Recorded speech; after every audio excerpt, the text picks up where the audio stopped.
श्री सद्गुरु महाराज की जय। श्री सद्गुरु महाराज की जय। प्रभु प्रेमियों, हम लोग संत मत के अनुयायी हैं और जहाँ कहीं भी जाते हैं तो संत मत का प्रचार प्रसार करते हैं। और जब हम सत्संग सुनते हैं तो मन में कई तरह की बात आते रहता है। आज हम संत मत के एक वरिष्ठ साधु पूज्यपाद शंकर स्वामी जी महाराज के पास बैठे हैं और बहुत ही अन्न विनय करने के बाद पूज्यपाद बाबा ने थोड़ा समय दिए हैं। हम महाराज जी से जानना चाहते हैं कि संत मत का उद्देश्य क्या है,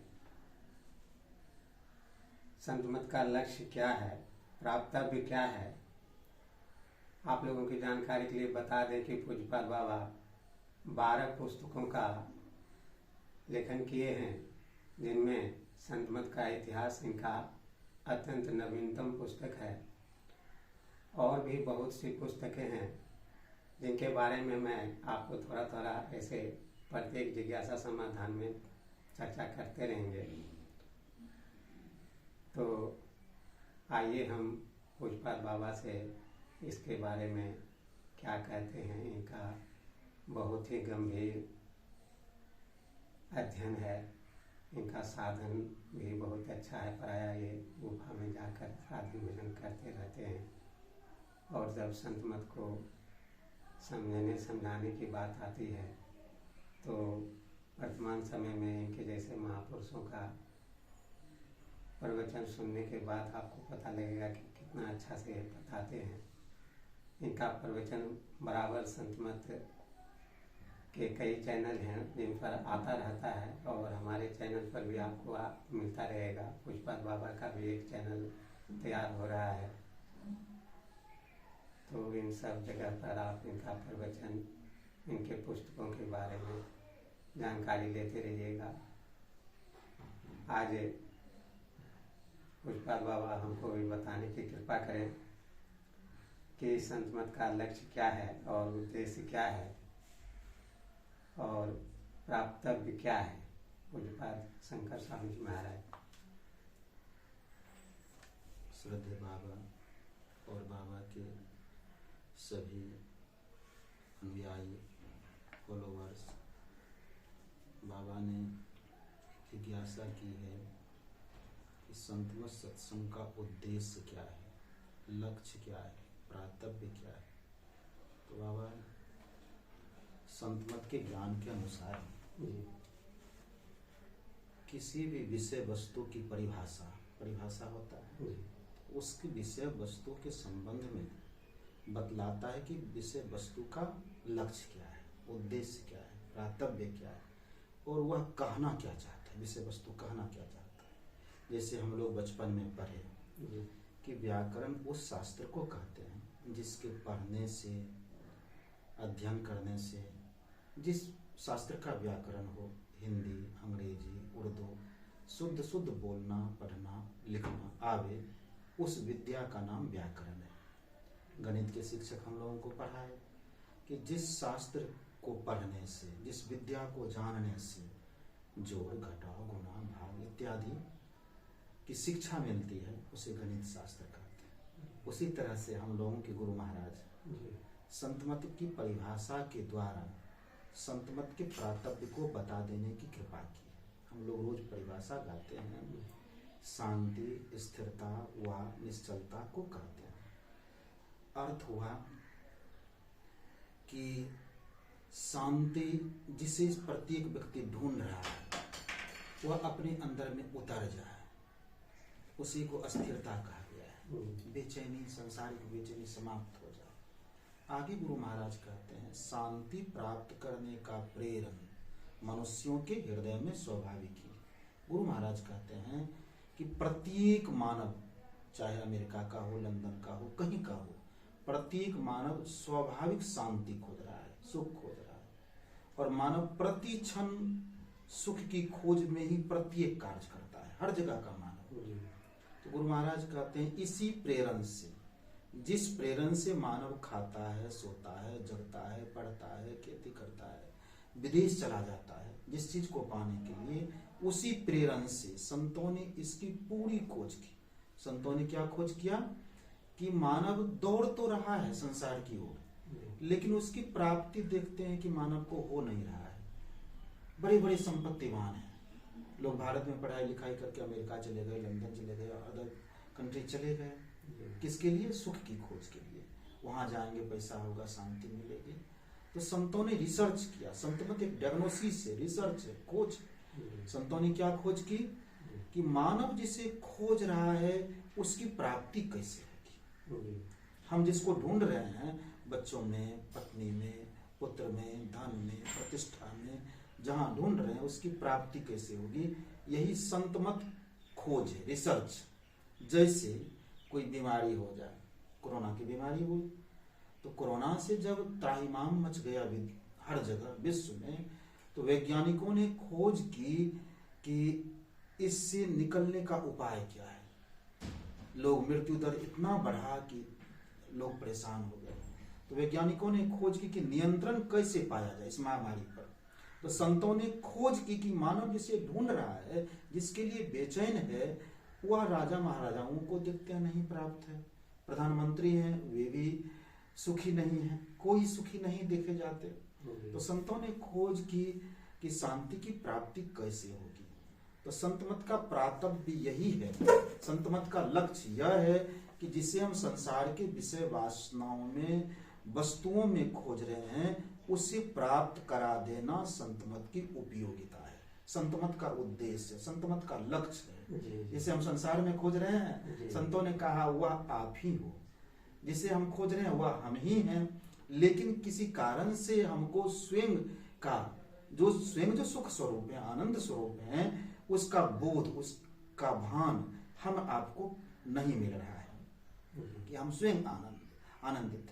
तो गुरु महाराज कहते हैं कि संतों ने इसकी पूरी खोज की और इसकी प्राप्ति के उपायों को उपनिषदों में वर्णन किया। संपूर्ण उपनिषदों में भरा, संपूर्ण उपनिषदों में 118 उपनिषद का हमने भाष्य किया है।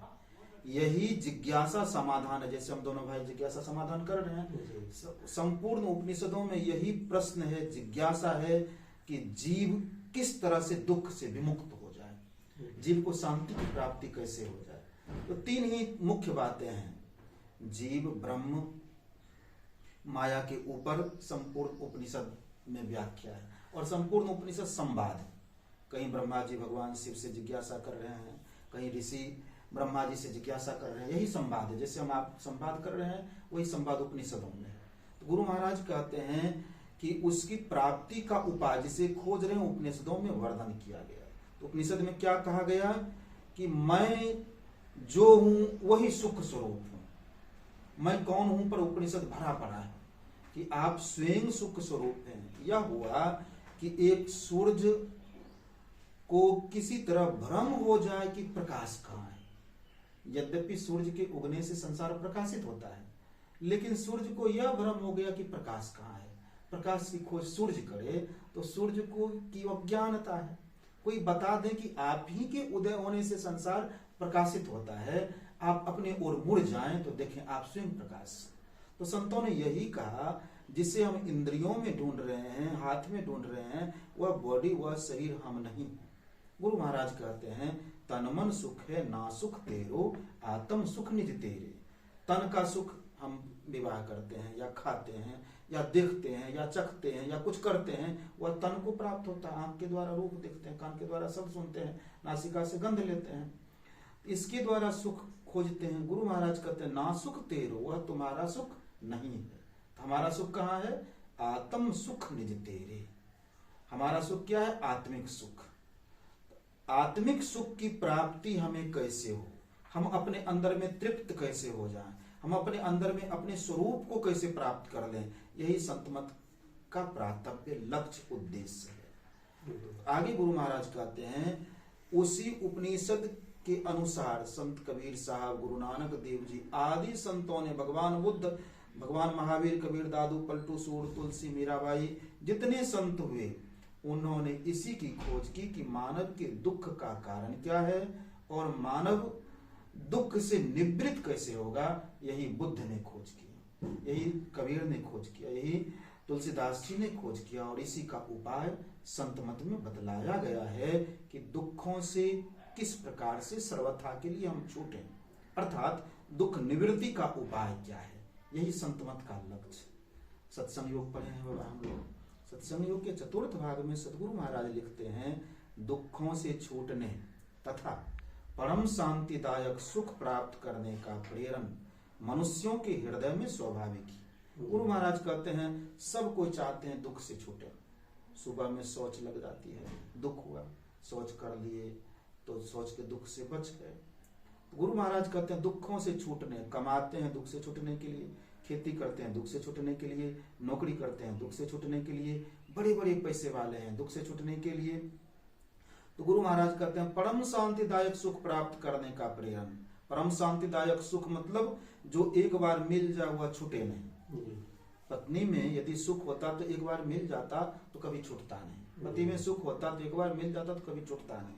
तो जो मिलने के बाद छूटे नहीं, एक रस उसी तरह से बना रहे, कभी उसके बाद दुख का बोध ना हो, यह हुआ परम शांतिदायक सुख प्राप्त करने का प्रेरण हम सबों के अंदर में स्वाभाविक आत्मा आनंद स्वरूप है। लेकिन क्या हुआ, यह चैतन्य आत्मा प्रकृति अधीनस्थ हो जाने के कारण, माया के प्रभाव में आ जाने के कारण यह दुख का भागी हो गया।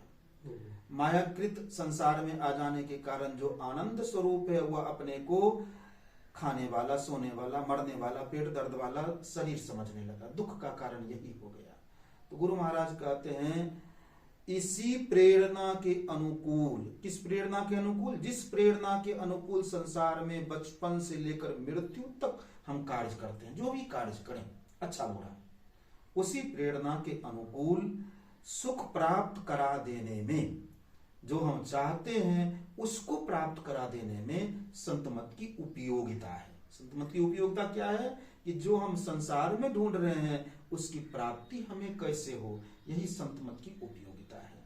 अब उसकी प्राप्ति कैसे हो, यही सभी संतों ने बखान किया। फॉर एग्जाम्पल बाबा, भगवान बुद्ध को बाबा हम लोगों की तरह कमाना नहीं था, हम लोगों की तरह ना पढ़ाई करना था। प्रारब्ध ऐसा था कि वे चक्रवर्ती सम्राट के पुत्र थे, सुख लेकर आए थे, सुख की खोज करनी नहीं है, कुछ करना नहीं है। राहुल शंकरत्यान ने लिखा कि 44,000 सुंदरियां जिसकी सेवा में नियुक्त हुई, अब उनको कैसा सुख होता होगा। जसोधरा परम सुंदरी राजकुमारी से विवाह हुआ, राहुल जैसा पुत्र भी हुआ। इतने राजमहल, जिस राजमहल में एक दिन सिद्धार्थ को एक दिन रखा जाता था, फिर राजमहल को बदल दिया जाता। सिद्धार्थ ने देखा कि संसार में ना नारियों में सुख है, ना पत्नियों में सुख है, ना राज राजेश्वर में सुख है, ना सोना चांदी हीरा जवाहरात में सुख है, ना हीरा जड़ित मुकुट जो पहने उसमें सुख है। तब सिद्धार्थ ने सुख की खोज में गृह त्याग कर दिया और सुख की खोज अपने अंदर में, जो सिद्धार्थ की चैतन्य आत्मा है, जो बुद्ध है, बुद्धत्व की प्राप्ति की अपने अंदर में ही वह आनंद प्राप्त हुआ। तो उन्होंने संसार के लोगों को बताया, लोगों वह सुख तुम्हारे अंदर का चीज है। बाबा एक लघु कथा है, वो सच्ची घटना है। एक गाड़ीवान बाबा कभी वर्ष में एक बार कुछ सामान खरीद कर, माल खरीद कर बाजार में बेच लेता था और उसी गाड़ी के नीचे अपनी मस्ती में, आत्मिक मस्ती में आनंदित रहता था। ना किसी का डर, ना कोई भय, ना कोई चिंता, ना कोई फिक्र, अपने आत्म आनंद में, जैसे उस आनंद में जिस आनंद का वर्णन भक्ति सहजोबाई ने की है, भयाजी हरि रस पी मतवारा। अपने अंदर के रस को जो पीने लगते हैं वे मतवारा हो जाते हैं। गुरु महाराज कहते हैं चलत पंथ, यदि कोई अपने अंदर में चलने लगे, चलत पंथ सुख होत महा है जहां अझर झरते। यदि कोई अपने सूरत को, चैतन्य वृत्ति को समेट कर अंधकार मंडल से, दुखों के मंडल से सुख की ओर प्रस्थान करे, तो गुरु महाराज कहते हैं महासुख भीतर में उसे उठत बैठत सोवत जागत टुक भी नहीं तारा, निरंतर अंतर आनंद की प्राप्ति होती है। उनके जीवन का दुख सर्वथा के लिए बिला जाता है। चाहे उनके शरीर को कोई काटे, उन्हें बहुत बड़ा भयंकर रोग हो जाए, लेकिन अब वे शरीर नहीं है, अपने को निकाल लिए, आनंद जो हैं वे उनको अपने आप का पहचान हो गया। उनकी मस्ती को देखकर राज्य के लोग समझने लगे कि भाई हम लोग कमाते हैं, हम मंत्री हैं, हमको इतना सुख नहीं, ये गाड़ीवान देखते मस्ती में रहता है। बातें राजा तक चली गई। राजा एक दिन आए दलबल के साथ और पूछा, महात्मन मुझे इतने कमीज हैं, इतने कोट पैंट हैं, राजमुकुट है, रथ है, इतना सैनिक है, राजमंत्री है, राजा हूं, लेकिन आप जैसा सुख मुझे नहीं, आपको कुछ नहीं है। आप जाड़ा में, गर्मी में, बरसात में इसी गाड़ी के नीचे मस्ती में रहते, इसका कारण क्या है? उस दिन तो भी भगा दिए, जाओ जाओ राजा, हमें अपने आनंद में रहने दो, तुमसे क्या मतलब। राजा चले गए, लेकिन थे बड़ा विद्वान बुद्धिमान। राजा ने सोचा कि हम दलबल के साथ गए, इसलिए उन्होंने नहीं बताया। वे रात में अकेले गाड़ीवान के पास पहुंचे और दंडवत प्रणाम किया कि महात्मा सुख का कारण क्या है? गाड़ीवान ने कहा कि राजन, पहले मेरे पीठ को खुजला दो, तब बताऊंगा। कारण था बाबा कि राजा का अहंकार गिर जाए। महात्माओं को, संतों को पीठ खुजलाने की क्या जरूरत? राजा भी शिष्ट थे, उनके पीठ खुजलाने लगे। बस राजा रुक जाओ। कहा राजन, सुख का कारण संपत्ति नहीं है, सुख का कारण ऐश्वर्य नहीं है, सुख का कारण रथ घोड़े कमीज महल नहीं है, सुख का कारण तुम हो। और जब तक तुम अपने को नहीं जानोगे, अपने को नहीं पाओगे, तब तक सुख की प्राप्ति ऐश्वर्य से पृथ्वी पर किसी को नहीं हुआ। संत कबीर साहब ने कहा, बाबा तन धर सुखिया कोई ना देखा, जो देखा सो दुखिया। उन्होंने सृष्टि के उदय से अस्त तक की बात को कहा कि जब सृष्टि प्रलय हो जाएगी, तब तक शरीर में रहते हुए शरीर भाव में कोई सुखी नहीं हो सकता। चाहे वह राजा हो, महाराजा हो, भूपति हो, अवधू हो, ब्रह्मा हो, विष्णु हो, कोई क्यों नहीं हो। अंत में उन्होंने कहा, संत सुखी मन जीती रहे। जिन्होंने अपने मन को जीत लिया वही सुखी है। मन एव मनुष्यानां कारणं बंध मोक्ष। मन ही जीव के लिए बंधन और मोक्ष का कारण है। तो संत मत का लक्ष्य है बाबा, जो हम संसार में पाना चाहते हैं, चाहे कोई हो, किसी क्षेत्र के हों, यूपीएससी का इंटरव्यू देने वाले हों, संतों ने कहा लोगों यह शरीर के वास्ते, शरीर के वास्ते कमाएं, शरीर की व्यवस्था करें, अलग बात है, करना ही होगा, लेकिन जब तक शरीर रूपी कारागार से हम नहीं छूटेंगे, तब तक जो हम खोज रहे हैं शरीर संसार में, उसकी प्राप्ति नहीं होगी। तो संत मत का प्रातव्य लक्ष्य उद्देश्य है शांति, जिसे खोज रहे हैं उसको प्राप्त करा देना। संतों ने यही कहा कि वह सुख जिसे ढूंढ रहे हो वह कहीं बाहर नहीं, वह तुम्हारे अंदर की चीज है। जिस तरह से बाबा कस्तूरी की खुशबू मृगा को अपने अंदर से आती है, मृगा भ्रम बस उस आनंद की खोज लता में पता में जहां तहां खोजता है, वह मिलता नहीं है। उसी प्रकार से जो कुछ भोगते हुए, देखते हुए, सुनते हुए आनंद भीतर से प्रस्फुटित होता है, हम आरोपित करते हैं उसमें आनंद है, उसमें सुख है, लेकिन उसमें नहीं, वह अंदर की चीज है। जब हम उसमें से सूरत को हटाकर, वृत्ति को हटाकर अपने अंदर में करेंगे, अंतर साधन करेंगे, तो लक्ष्य की प्राप्ति हो जाएगी। बड़े बड़े बाबा स्वामी राम तीर्थ प्रोफेसर थे, इसी सुख की खोज में उन्होंने गृह त्याग कर दिया। भक्ति मीराबाई महारानी थी, राजा रानी थी, सुख के लिए उन्होंने सर्वस्व त्याग कर दिया। तो संत मत बतलाता है बाबा कि यदि हम प्रातव्य को पाना चाहते हैं, लक्ष्य को पाना चाहते हैं, तो हमें अपने अंदर में भी चलना होगा, अंतर की पढ़ाई करनी होगी, अंतर का व्यापार करना होगा, अंतर की खेती करनी होगी, तो हम अपने लक्ष्य को प्राप्त कर पाएंगे। और कुछ कहना है इसमें? नहीं, बहुत अच्छा कहे स्वामी जी, आपके वक्तव्य से हमको बहुत संतुष्टि हुआ है, और इसी तरह से और भी जानकारी आपसे थोड़ा थोड़ा समय पाकर करके लेते रहेंगे। आपका इसके लिए बहुत बहुत धन्यवाद करते हैं और चरण प्रणाम करते हैं आपको। श्री सद्गुरु महाराज की जय। तो हम लोग पुष्पा शंकर बाबा से सुन रहे थे अभी।